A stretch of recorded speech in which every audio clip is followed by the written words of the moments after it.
precisa de água com gás e sangue de chuva. Cai um pouquinho, mas não tem problema. Então, pessoal, eu vou abrir aqui e eu vou colocar. Vou colocar aqui.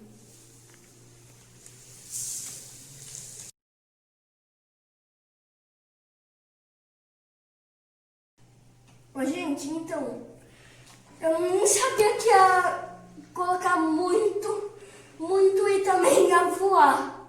Escapou muito gás, mas dá pra recuperar. E tá vazando. Voa esse gás todo e eu gostei muito. Tipo, bombou o vídeo, vai bombar com esse gás.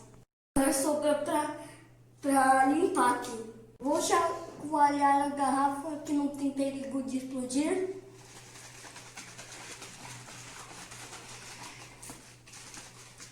Pronto, agora é só beber.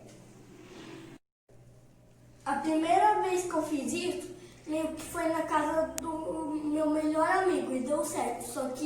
Só que na minha casa deu errado. Foi muito legal, né, galera? Agora eu vou colocar pra beber e ver se ficou gostoso. Com medo de derramar.